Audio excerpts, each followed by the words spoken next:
महाराष्ट्राच्या राजकारणासाठी खरं तर आजचा दिवस काळा दिवस म्हणावा लागेल, कारण राज्याचे उपमुख्यमंत्री अजित पवार यांचं जे आहे प्लेन क्रॅशमध्ये दुर्दैवी मृत्यू झालेला आहे. आपल्यासोबत भोसरी विधानसभा मतदारसंघाचे प्रथम आमदार आहे. खरं तर अतिशय काळा दिवस म्हणायला लागेल महाराष्ट्राच्या राजकारणासाठी. अजितदादा आपल्यातनं गेलेले आहेत. एकंदरीत काय भावना आहेत तुमच्या? जवळचे संबंध होते तुमचे, काय सांगाल? तसं पाहिलं तर एक अत्यंत दुःखदायक घटना या पिंपरी चिंचवड शहरासाठी नव्हे तर उभ्या महाराष्ट्राला आहे. आणि म्हणजे आमच्याकडे शब्द नाही आहेत असे की एवढा मोठा महान नेता, दूरदृष्टी असणारा आणि सर्व समाजाला बरोबर घेऊन जाणारा नेता आमच्यात नाही आहे. आणि अत्यंत म्हणजे आमच्याकडे शब्दच नाही त्यांच्या बाबतीमध्ये बोलायचं म्हणलं तर. कारण 1991 पासून ज्यावेळेस हे शहर घडवण्याचं काम त्यांनी केलं आणि या शहरावरती मुलापेक्षा जास्त प्रेम करणारा कोण नेता असेल तर तो अजितदादा आहे. आणि अजितदादांनी या शहरावरती ज्या पद्धतीने मुलाप्रमाणे प्रेम केलं तसं आमच्यासारख्या कार्यकर्त्यांना सुमोठं करण्याचं काम त्यांनी केलं. पिंपरी चिंचवड शहरातले जे अनेक नेते, स्वतःला म्हणणारे नेते आहेत, ते कुणामुळे मोठे झाले तर ते अजितदादामुळे मोठे झाले. त्या अजितदादांचा विचार हा खूप वेगळा होता की मागासवर्गीय समाजाच्या सुद्धा एखाद्या कार्यकर्त्याला विधानसभेच्या उपाध्यक्षपदापर्यंत नेणारा कोण तर तो अजितदादा होता. खरं पाहिलं तर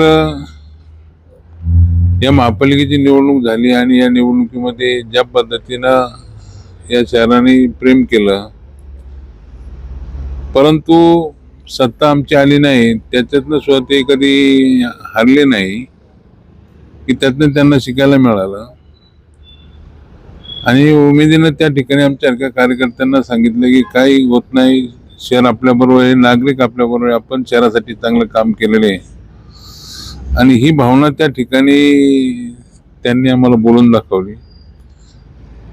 म्हणजे चांगला नेता गेल्यानंतर त्याचं किती मोठं नुकसान आमच्यासारख्या कार्यकर्त्याला हे भोगायला मिळतं, याचं या ठिकाणी आम्हाला मिळालेली जी पावती आहे ती फार अत्यंत वाईट त्या ठिकाणी मिळालेली आहे. आणि दुर्दैवी हे निधन झालंय, याची सखोल चौकशी व्हायला पाहिजे. या बाबतीमध्ये पिंपरी चिंचवड शहराच्या वतीनं ही मी मागणी या राज्याचे मुख्यमंत्री देवेंद्र फडणवीस, देशाचे पंतप्रधान नरेंद्रभाई मोदी यांना आम्ही मागणी करतो की जी झालेला जो अपघात आहे त्याची सखोल चौकशी व्हावी. कारण शहरासाठी नव्हे तर उभ्या महाराष्ट्रासाठी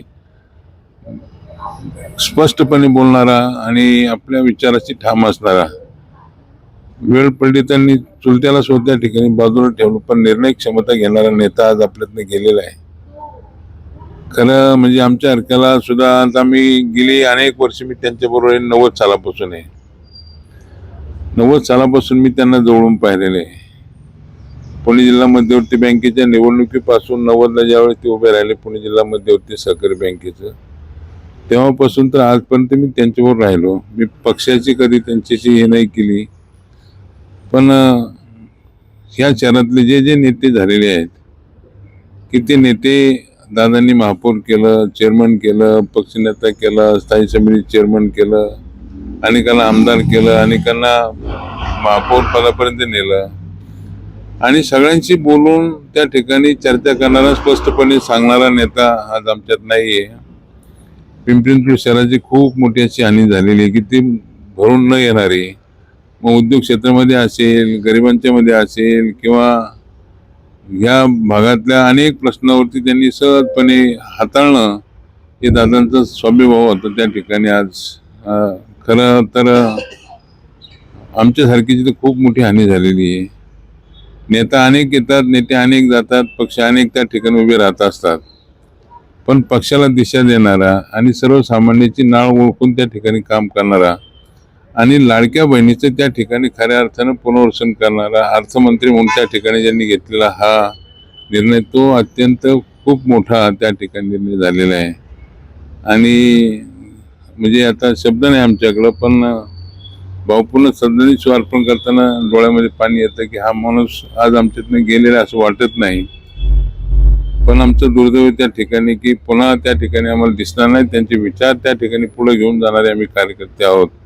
हीच खरी श्रद्धांजली अर्पण केल्यासारखी होईल. मी पुन्हा एकदा राज्याचे मुख्यमंत्री देवेंद्र फडणवीस, त्याचप्रमाणे देशाचे पंतप्रधान नरेंद्रभाई मोदी, अमित शहाजी, राज्यातले सर्व पक्षाचे नेत्यांना विनंती करतो की या अपघाताची सखोल चौकशी झाली पाहिजे. रामकृष्ण हरी. खरं तर तुम्ही भावनिक झालेला आहात.